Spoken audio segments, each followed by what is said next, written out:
લક્ષ school of science બામણમાં online અભ્યાસ રસાયણ વિજ્ઞાન લેસન 2 દ્રાવણમાં તમારું હાર્દિક સ્વાગત છે. સ્કૂલ દિવસે દિવસે પહેલા ઝલક જોઈશું અને સૌથી પહેલા જોરદાર રિઝલ્ટ વિશે તમે વિચારી શકો છો કે આપણા મજાનું રિઝલ્ટ અહીંયા તૈયાર છે. ઓકે, ત્યાર પછી આપણી સ્કૂલમાં ધાર્મિક કુમારને, મિત કુમારને, હિમાક્ષીને, અક્ષીબેનને શું મળ્યા છે? સ્કોલરશિપ સર્ટિફિકેટો મળ્યા છે. અને એ જ રીતે આપણું આ ધોરણ 12નું પરિણામ તમે જોઈ શકો છો. તો એવી જ તમારા પાસે પણ અપેક્ષા સાથે આપણે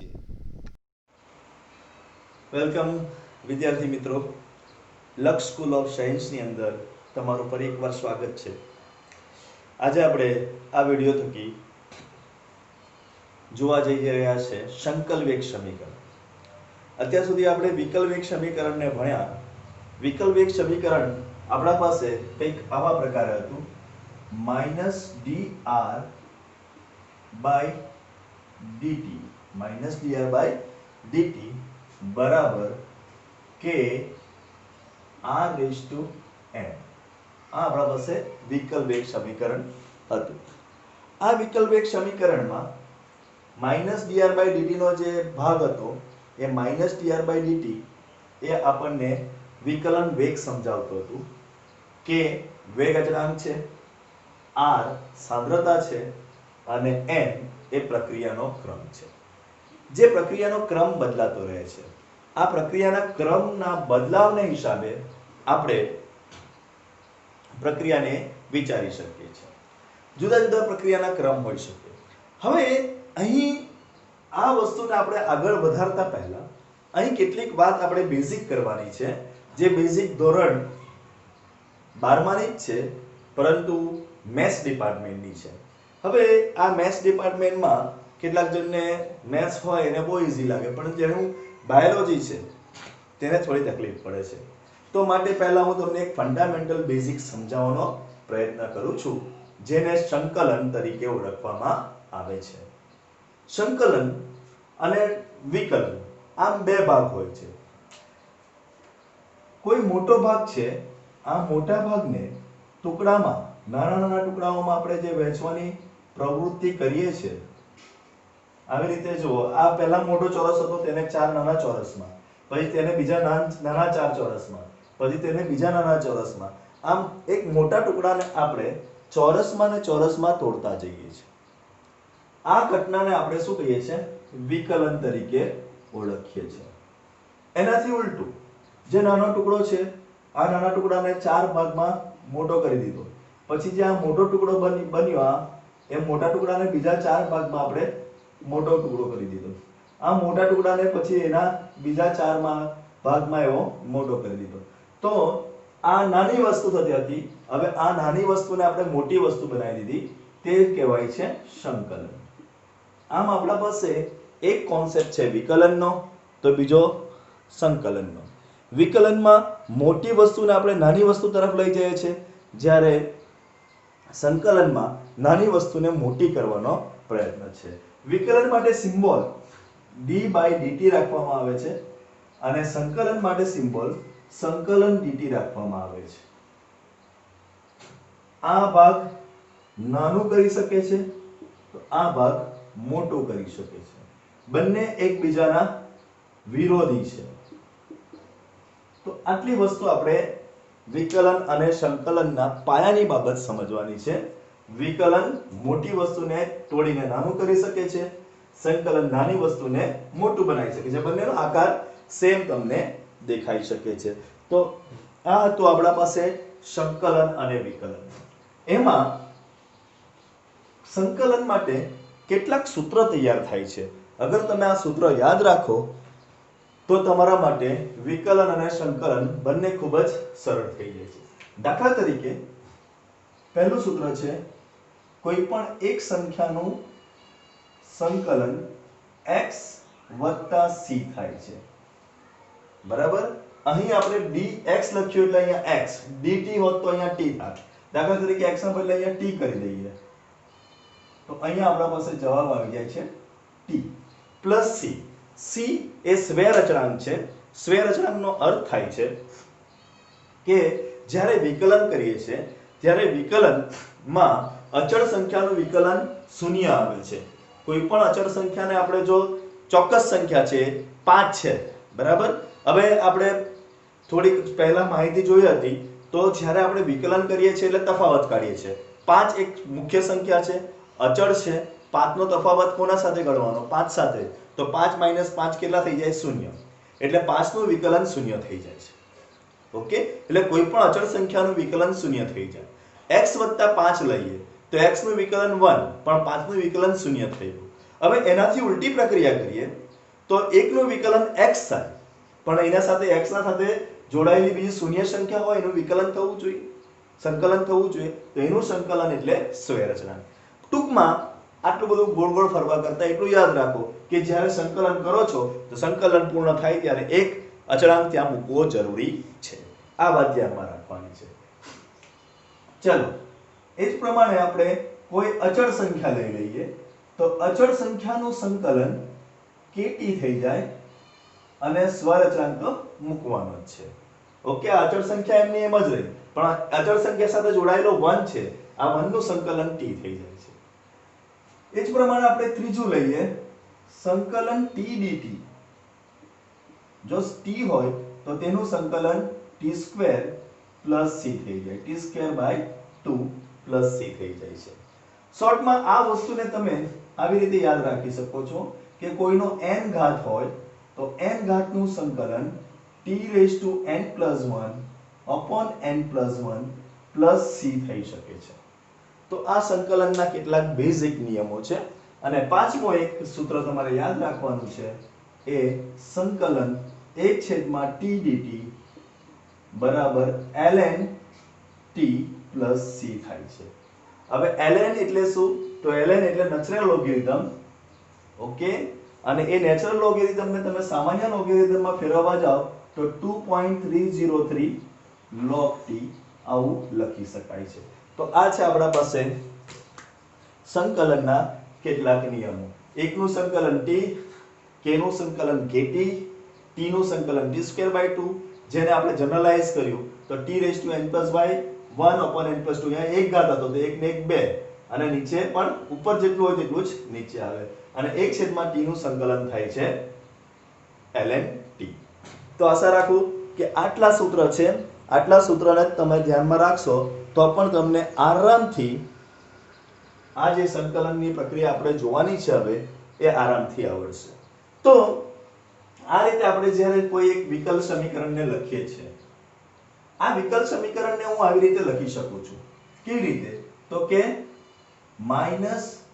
-dr/r = k dt.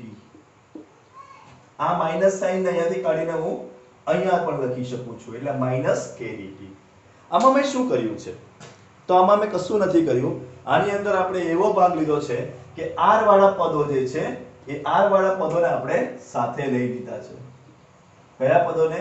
r વાળા પદોને સાથે લઈ લીધા છે અને r વગરના પદોને સાથે લઈ લીધા છે. આવું જે સમીકરણ કરી લખીએ છે આને આપણે સંકલિત સમીકરણ તરીકે ઓળખી શકીએ. આ સમીકરણ લખ્યું છે એને સંકલિત સમીકરણ વેગ તરીકે ઓળખી શકીએ. ઓકે, તો વેગનું સંકલિત સમીકરણ છે અને એને આ રીતે આપણે લખી શકીએ છીએ. ડિયર સ્ટુડન્ટ્સ, જ્યારે dr/dt લેતા હતા ત્યારે આપણે વિકલિત સમીકરણ લખ્યું હતું. જ્યારે આપણે એને છૂટા પાડીને આવું dr અને dt ને છૂટા પાડી દીધું ત્યારે હવે એને સંકલિત સમીકરણ તરીકે ઓળખવું જોઈએ. તો આ સંકલિત સમીકરણ છે dr/rn = -k dt. એ તમારે હંમેશા માટે યાદ રાખવાનું છે કે આ સંકલિત સમીકરણ છે. તો પહેલો મુદ્દો જે આજના આપણે આગળ ટોપિક જીતવા જઈ રહ્યા છે તે માટે આપણે dr/rn = -k dt આટલી સૂત્ર યાદ રાખવાનું છે. પછી પોતે જ બધું આગળ થઈ જશે. આ સૂત્ર ક્યાંથી આવ્યું છે? તો વિકલ સમીકરણ પરથી. તો વિકલ વેગ સમીકરણ dr/dt = k/r/n એ વિકલ વેગ સમીકરણ છે. આ વિકલ વેગ સમીકરણને ગોઠવવામાં જ આવ્યું છે, ફક્ત રીઅરેન્જમેન્ટ કર્યું છે. r/n ને નીચે લઈ લીધો અને dt ને અહીંયા લઈ લીધું, માઈનસ સાઈન અને આપી દીધી છે, જેથી એ સંકલિત સમીકરણમાં પરિવર્તન પામે છે. ઓકે, તો આપણે આ સંકલિત સમીકરણ આના સાથે અહીંયા લખી મૂકીશું કે જેથી તમને યાદ રહેશે. તો સંકલિત સમીકરણ આપણા પાસે શું મળ્યું છે? dr upon r/n બરાબર માઈનસ k dt. આને આપણે સંકલિત સમીકરણ તરીકે ઓળખીએ છીએ. તો આ સંકલિત સમીકરણ છે, સંકલિત સમીકરણનું રૂપ છે. ચલો, આટલી માહિતી તમારા માટે હમણાં મહત્વની છે. તો આના પછીનો આપણો ટાર્ગેટ શું છે? હવે આટલી વાત પરથી આગળ ક્યાં વધી શકાય?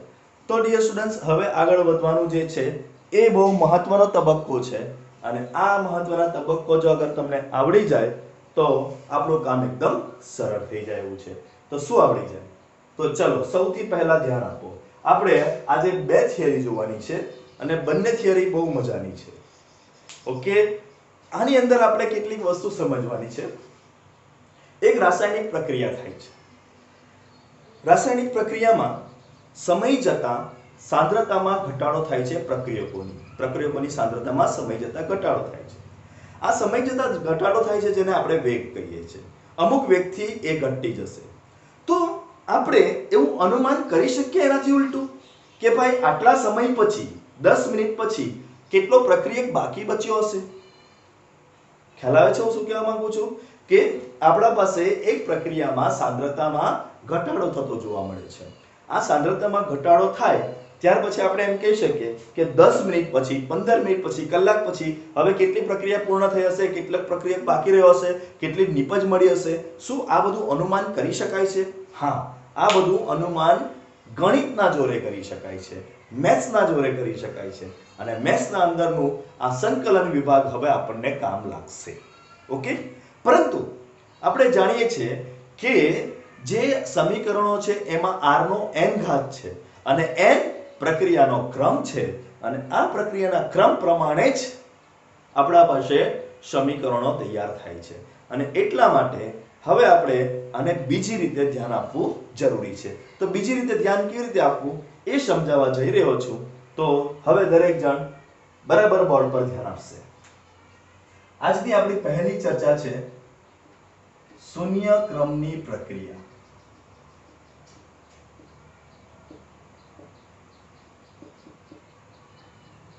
આજની પહેલી ચર્ચા આપણે કોના માટે કરી રહ્યા છે?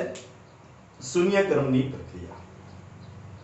ડિયર સ્ટુડન્ટ, શૂન્ય ક્રમની પ્રક્રિયાના અંદર આપણો ટાર્ગેટ એટલો યાદ રાખજો કે આપણે અમુક સમય પછી કેટલો સાંદ્રતા બચેલી હશે એ શોધવાનું છે.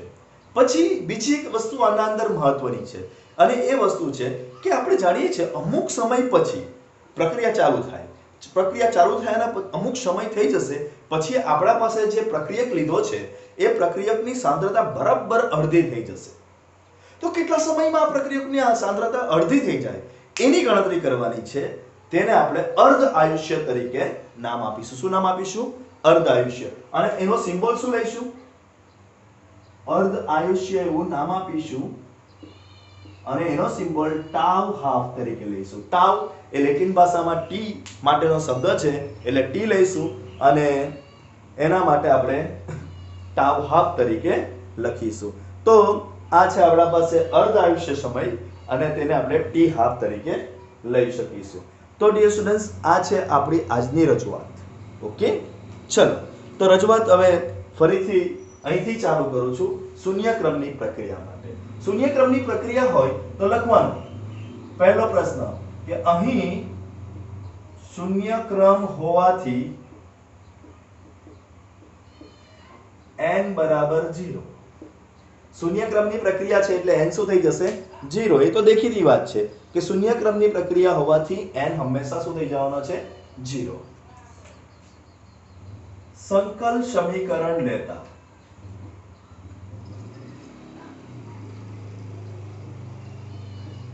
સંકલ સમીકરણ શું છે? તો કે dr upon dt. સંકલ સમીકરણમાં એ નથી dr upon r raised to n બરાબર માઇનસ કે dt. ઓકે, સંકલ સમીકરણ લેતા આપણને શું મળે છે? તો dr upon r raised to n બરાબર માઇનસ કે dt. તો આ આપણો પહેલો ભાગ તૈયાર થાય છે કે અહીં શૂન્યક્રમની પ્રક્રિયા હોવાથી n બરાબર 0. ઓકે, સંકલ સમીકરણ લેતા તો સંકલ સમીકરણ લેતા dr upon rn બરાબર માઇનસ કે dt થઈ જશે. ઓકે, હવે n બરાબર 0 મૂકતા, કારણ કે શૂન્યક્રમની પ્રક્રિયા છે તો n શું થઈ જાય છે? 0. તો માટે dr upon r raised to 0 બરાબર માઇનસ કે dt. પણ ડિયર સ્ટુડન્ટ્સ, તમે જાણો છો કોઈનો પણ શૂન્યઘાતનો જવાબ કેટલો આવે છે? 1. એટલે આ ભાગ 1 થઈ જશે. છેદમાં 1 હોય તો લખવાની જરૂર રહેતી નથી, એટલે લખી દઈએ માટે dr બરાબર માઇનસ કે dt. તો dr માટે આપણા પાસે એક સમીકરણ થઈ ગયું કે dr બરાબર માઇનસ કે dt. કોઈને ડાઉટ છે? dr બરાબર માઇનસ કે dt. ચલો બંને બાજુ સંકલન કરતા. તો હવે આ પ્રક્રિયામાં આપણે બંને બાજુ સંકલન કરવાનું છે, એટલે હું અહીંયા લખીશ કે બંને બાજુ સંકલન કરતા. બંને બાજુ શું કરવાનું છે? આપણે સંકલન કરવાનું છે. તો બંને બાજુ સંકલન કરતા, તો therefore સંકલન dr બરાબર માઇનસ કે dt. માઇનસ જે છે એ સંકલનની બહાર જ હોય હંમેશા, એટલે આપણે લખી દીધું. जिसका कोई नहीं उसका 1 હોય છે, એટલે અહીંયા 1 લખી દીધું. તો બંને બાજુ સંકલન કરતા સંકલન 1 dr બરાબર માઇનસ કે dt આપણા પાસે જવાબ આવશે. હવે સંકલન 1 dr એટલે સંકલન 1 dt, એનો જવાબ શું આવે? t plus c. તો અહીંયા જો x હતો તો મેં જવાબ x લખ્યો હતો, p હોય તો જવાબ p લખવાનો. અહીંયા શું છે? r છે, તો જવાબ શું આવશે? r બરાબર અહીંયા 1 નું સંકલન r થશે અને આ બાજુ k dt નું સંકલન શું થાય છે? માઈનસ તો માઈનસ જ રહેશે. k dt નું સંકલન થાય છે kt c. હવે આપણે અહીંયા c નહીં લખ્યો, કારણ કે આ c આ બાજુ જ આવી જશે અને ડબલ c થઈ જશે, મતલબ કોઈ બીજો અચળાંક મળશે, એટલા માટે આપણે એક જ અચળાંક લખીએ છીએ. તો r બરાબર -kt c. આ જે સમીકરણ મળે છે, આ સમીકરણને સંકલિત વેગ સમીકરણ કહી શકીએ. હજુ વાર છે પણ એ શરૂઆત છે, શરૂઆત થાય છે અહીંયાથી. આ સંકલિત વેગ સમીકરણની શરૂઆત થાય છે. તો ડિયર સ્ટુડન્ટ્સ, કોણ મહત્વનું છે? આટલો ભાગ મહત્વનો છે. અગર તમને આટલો ભાગ આવડે તો આ ઓટોમેટિક આવડી જાય એવું છે. ઓકે, શૂન્યક્રમની પ્રક્રિયા માટે આપણે શરૂઆત કરી છે. શૂન્યક્રમની પ્રક્રિયા, અહીં શૂન્યક્રમની પ્રક્રિયા હોવાથી n બરાબર 0 લઈ રહી છે. સંકલ સમીકરણ જે અહીંયા લખ્યું છે એનો ઉપયોગ કર્યો છે. dr by r raised to n બરાબર -k dt. હવે n બરાબર આમાં 0 મૂકી દઈએ, કોઈનો પણ 0 ઘાત એટલે 1 થઈ જાય છે, એટલે dr બરાબર -k dt. બંને બાજુ સંકલન કરવામાં આવે છે અને બંને બાજુ સંકલનની નિશાની મૂકીએ છે. 1 નું સંકલન r થાય, આ રહ્યું સૂત્ર, અને k dt નું સંકલન થાય છે kt, એ આ અહીંયા લખી દીધું, એટલે r બરાબર -kt plus c. હવે આપણને નડે છે c, પણ ડિયર સ્ટુડન્ટ c નડવાનો નથી. કેમ નથી નડવાનો? હું હમણાં બે સ્ટેપમાં એને સમજાવી શકું છું. ઓકે, તો ઉપરનો ભાગ હવે આપણા કામનો નથી. તમારે લખવું હોય ત્યારે તમે પોઝ કરીને લખી શકો છો. ઉપરનો ભાગ હવે આપણા માટે કામનો નથી, એટલે હું આ કાઢી નાખું છું. આપણા પાસે હવે સંકલિત વેગ સમીકરણની શરૂઆત થઈ ગઈ છે અહીંયા. તો r બરાબર -kt plus c સંકલિત વેગની શરૂઆત. હવે આમાં શું થઈ શકે? તો તમે જાણો છો કે t બરાબર, હવે t બરાબર 0 ત્યારે r બરાબર r0.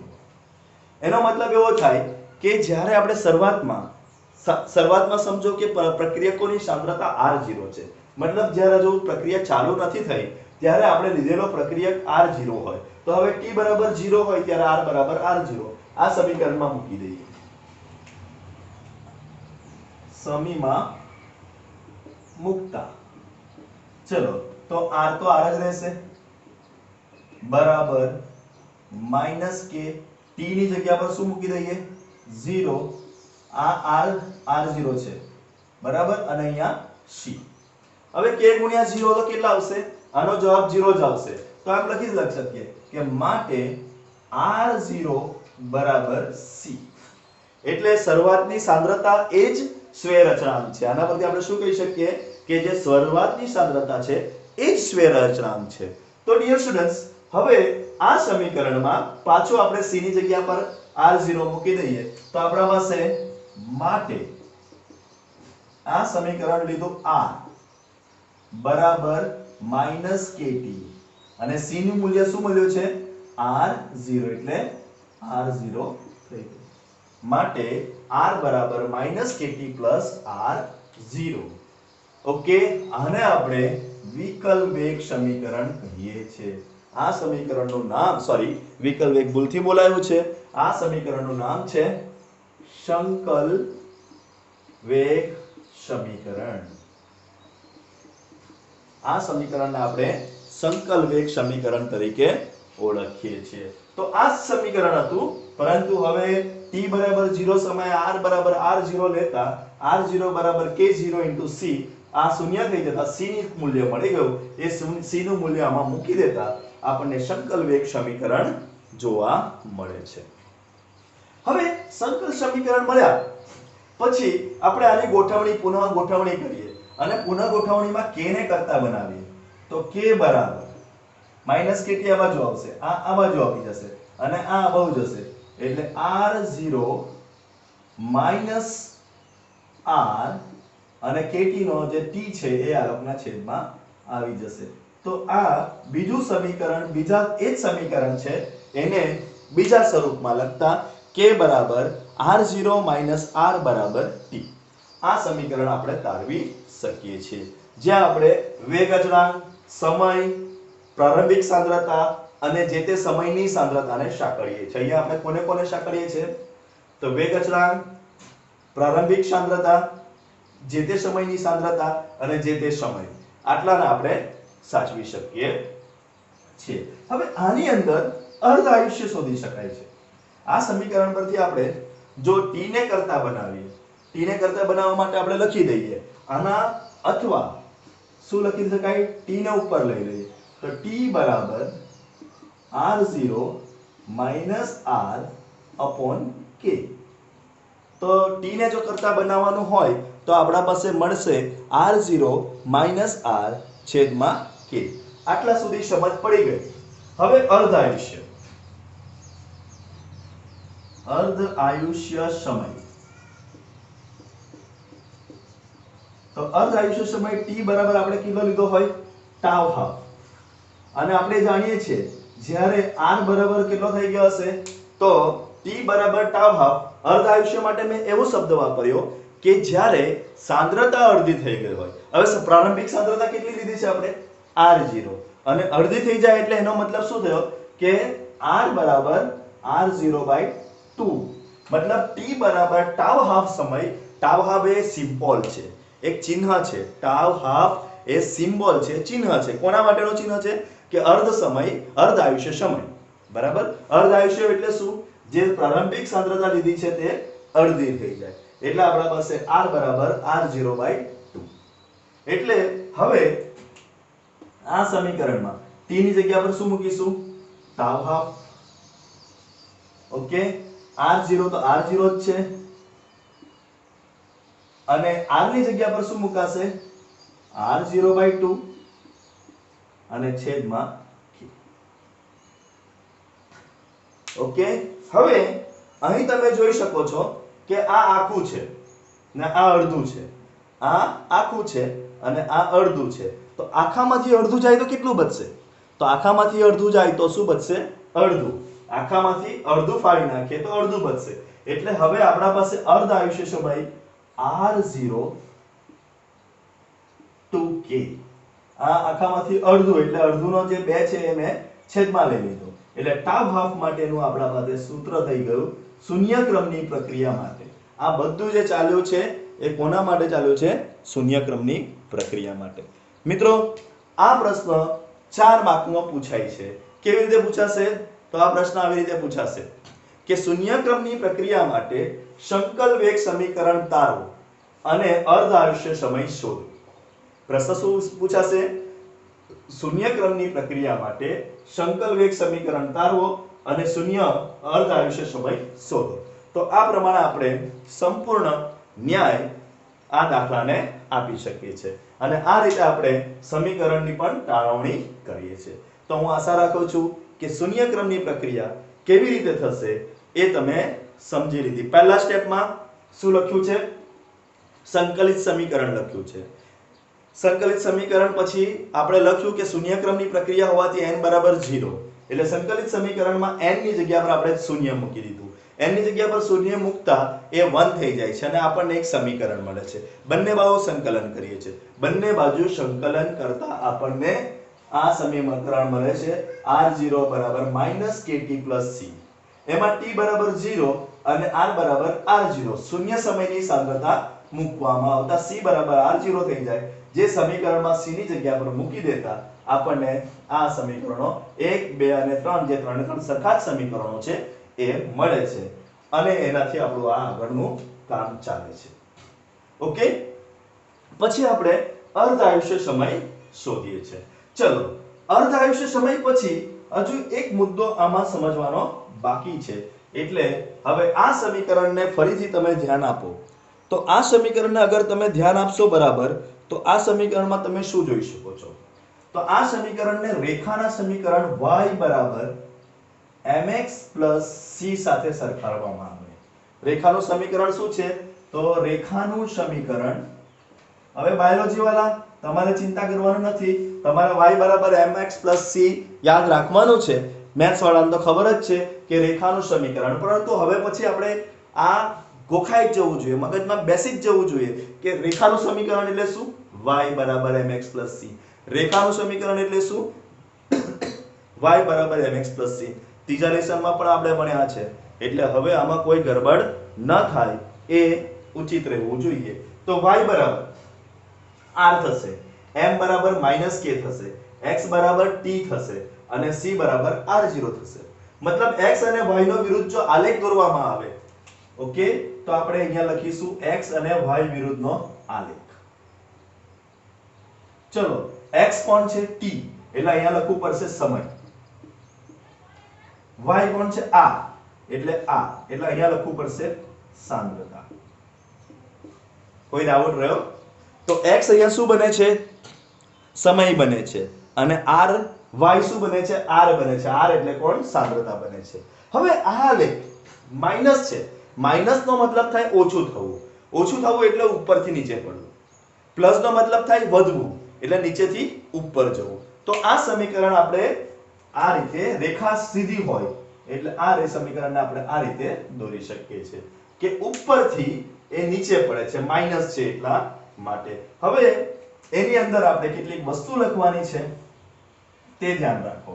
અહીંયા આપણે એક ચોરસ આ રીતે ત્રિકોણ દોરવાનો છે જેને ઢાળ કહેવામાં આવે અને એ ઢાળ બરાબર m હોય એટલે કે ઢાળ કેટલો છે? -k છે. ઓકે, અને આ પ્રમાણે આપણે આના અંદરથી લખી શકીએ. જે અહીંથી મહત્તમ કિંમત છે એ મહત્તમ કિંમત c છે. એ c તરીકે કોણ છે? r0, એટલે એ શરૂઆતની સાંદ્રતા છે. તો શરૂઆતની સાંદ્રતામાં ઘટાડો થતો જાય છે, સમય જેમ વધતો જાય છે સાંદ્રતા ઘટતી જાય છે આ રીતે. અને એમાં k જે વેગ અચળાંક છે એ વેગ અચળાંકનું મૂલ્ય આપણે ઢાળથી શોધી શકીએ છીએ. તો લખી શકીએ કે વેગ અચળાંકનું મૂલ્ય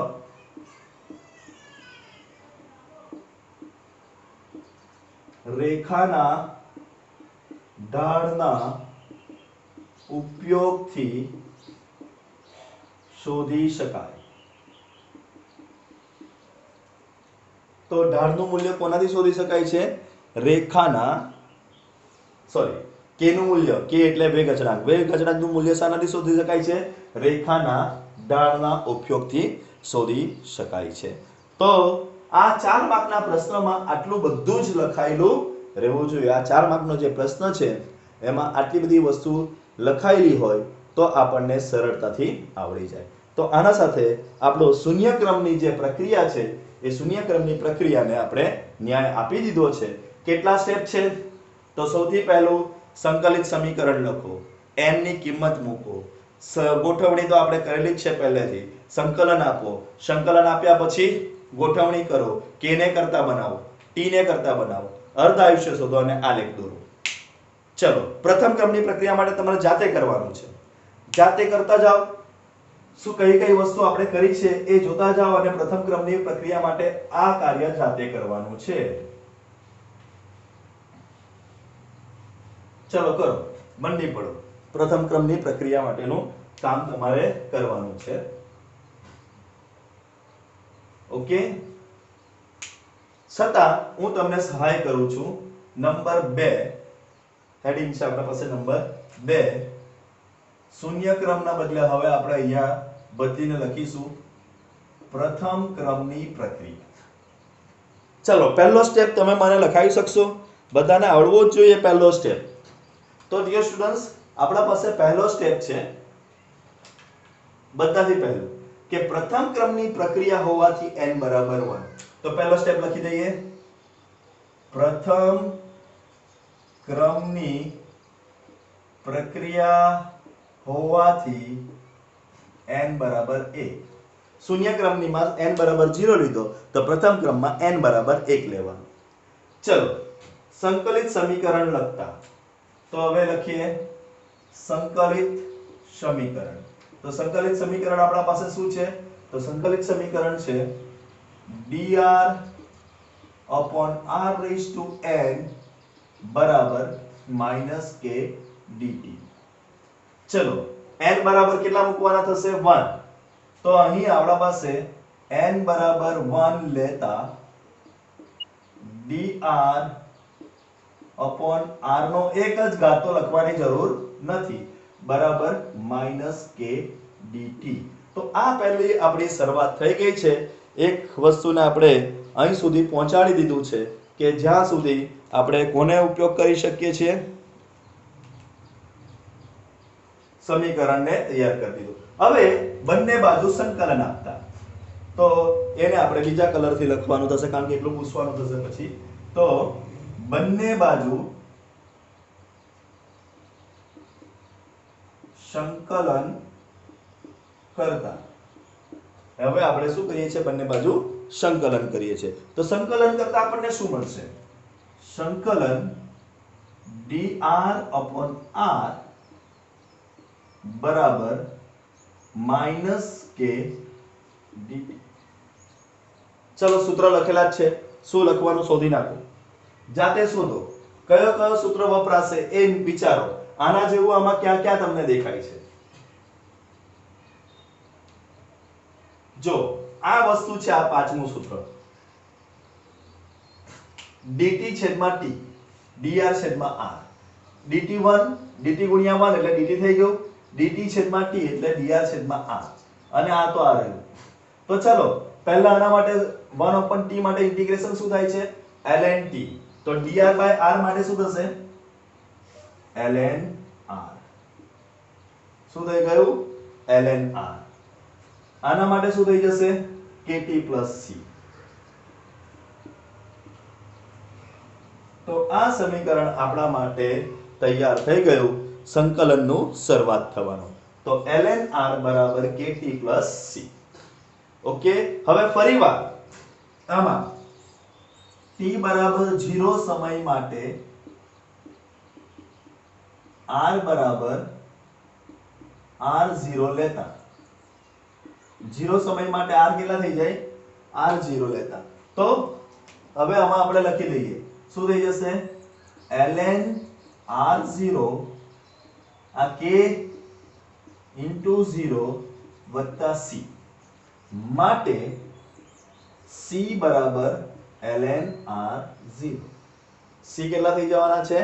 ln r0, કારણ કે ln r0 બરાબર k ગુણ્યા 0 વત્તા c. આ તો 0 જ થઈ ગયું એટલે c બરાબર ln r0 થઈ જશે.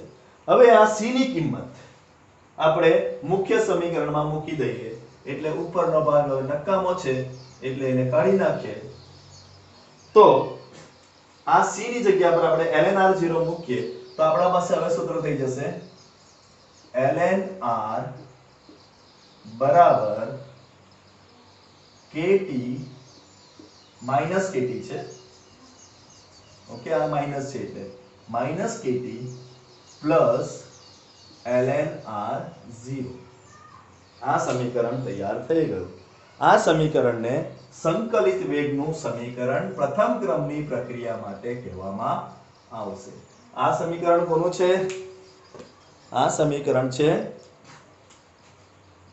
સંકલિત વેગ સમીકરણ કોના માટે પ્રથમ ક્રમની પ્રક્રિયા માટે સંકલિત વેગ સમીકરણ છે હવે આ સંકલિત વેગ સમીકરણને આપણે ફરીવાર ગોઠવીએ તો ફરીવાર ગોઠવતા શું થઈ જશે હવે એની તકેદારી લેતા જઈશું તો એની ગોઠવણી કરીએ k ને કરતા બનાવીએ ફરીવાર તો આ kt આ બાજુ આવશે ln r આ બાજુ જશે એટલે ln r0 minus ln r બરાબર છેદમાં t ln r0 minus ln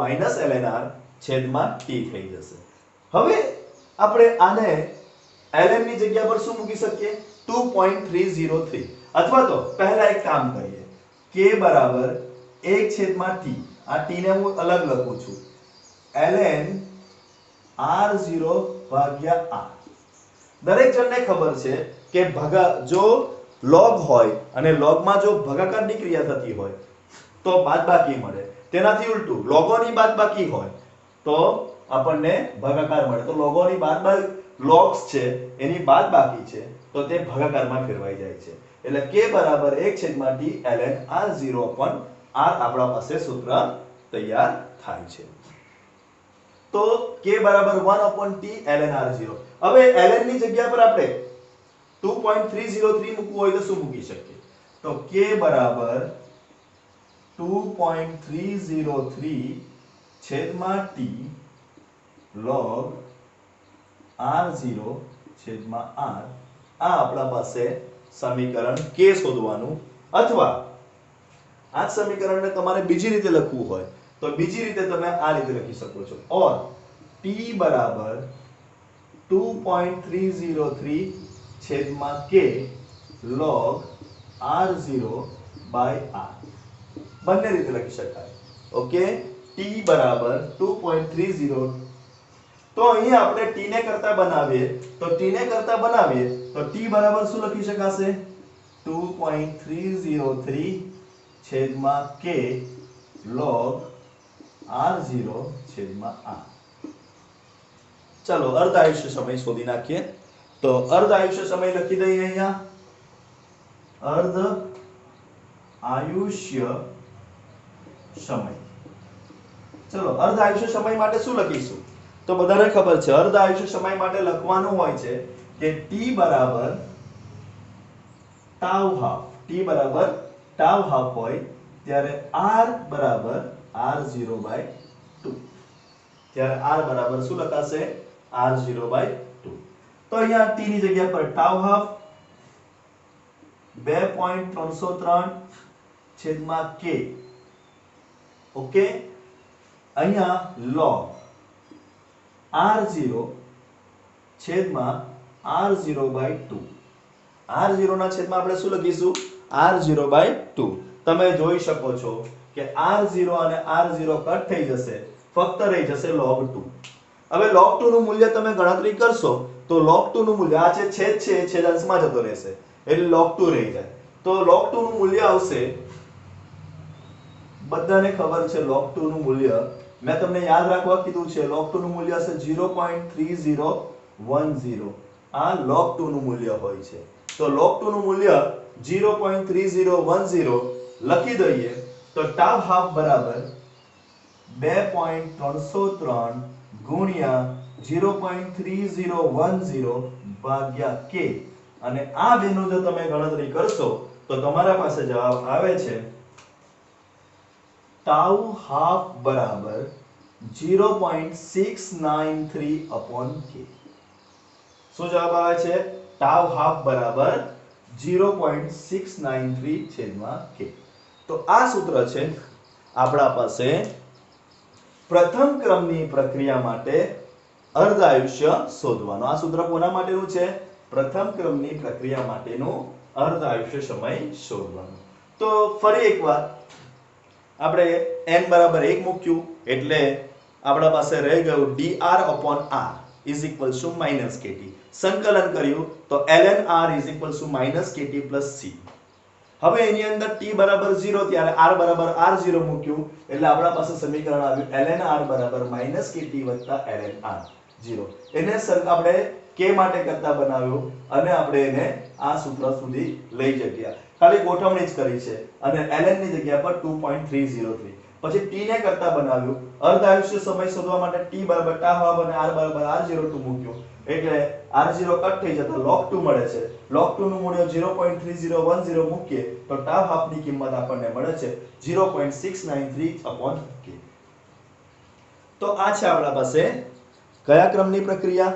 દ્વિતીય ક્રમની પ્રથમ ક્રમની પ્રક્રિયા. હવે પ્રથમ ક્રમની પ્રક્રિયાનો ફક્ત આલેખ બાકી છે. એ આલેખ જોઈ લઈએ તો આલેખ માટે સમીકરણ આ જ આપણા પાસે જે સંકલિત વેગ સમીકરણ છે એનો જ ઉપયોગ થશે અને સંકલિત વેગ સમીકરણને આપણે કોના સાથે સરખાવીએ છીએ? y બરાબર mx c સાથે સરખાવતા. તો ફરીવાર y ln r થઈ જશે, mx kt થઈ જશે અને c ln r0 થઈ જશે. તો આનો આલેખ આપણે દોરીએ તો x અક્ષ પર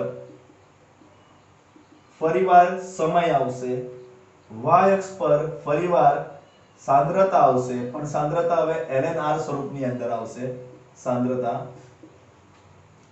અને આ રેખા માઈનસ છે એટલે નીચે પડશે જેનો ઢાળ જે હશે એ ઢાળ એ k નું મૂલ્ય હશે. ઓકે અને આટલો જે વિસ્તાર છે આપણા પાસે આ જે વિસ્તાર આવ્યો છે એ c છે. c બરાબર ln r0 થશે. ઓકે તો આ સમીકરણ આપણે આ રીતે ગોઠવી શકીએ છીએ. હવે આ ln r સ્વરૂપમાં દોર્યું છે એને તમે બીજા સ્વરૂપમાં પણ દોરી શકો. બીજા એટલે કયા? તો ln ની જગ્યા પર આપણે 2.303 મૂકી દઈએ તો 2.303 log r kt plus ln ની જગ્યા પર 2.303 log r0. બધામાંથી 2.303 દૂર કરીએ. આમાં પણ 2.303 છે, અહીંયા પણ 2.303 છે. દૂર કરીએ તો આ રહી જશે log r. અહીંયા આવશે આપણા પાસે -k upon 2.303 t વત્તા log r0. ઓકે હવે આ સમીકરણને y બરાબર mx c સાથે સરખાવીએ તો આ સમીકરણને y બરાબર mx c સાથે સરખાવીશું તો આપણા પાસે એક નવો આલેખ તૈયાર થશે અને નવા આલેખની અંદર આ તો t જ રહેશે, આમાં કોઈ ફેરફાર નથી. આ તો t બરાબર સમય જ રહેશે પણ આ ઊભી લાઈન પહેલા ln r લીધી હતી, હવે ઊભી લાઈન ln r ને બદલે શું થઈ જશે? log r થઈ જશે. ઊભી લાઈન શું થઈ જશે? log r. અને ફરીવાર આલેખ આ રીતે નીચે પડશે. હવે ઢાળ અહીંયા k આવતો હતો પણ આનો ઢાળ k આવશે નહીં. આનો ઢાળ કેટલો આવશે? તો આનો ઢાળ આવશે -k upon 2.303. -k upon 2.303. તો આ રીતે આપણે આ પ્રથમ ક્રમની પ્રક્રિયાને ન્યાય આપી શકીએ છીએ. તો હું આશા રાખું છું કે તમને પ્રથમ ક્રમ અને દ્વિતીય ક્રમ એમ બંને ક્રમની પ્રક્રિયાઓ આવડી ગઈ અને અહીંયા લગભગ 4 સમીકરણ થાય છે. એ 4 સમીકરણ આવતીકાલે આપણે આ રીતે લખીશું અને એના પરથી દાખલા કરીશું. ત્યાં સુધી મળીશું ફરી એકવાર.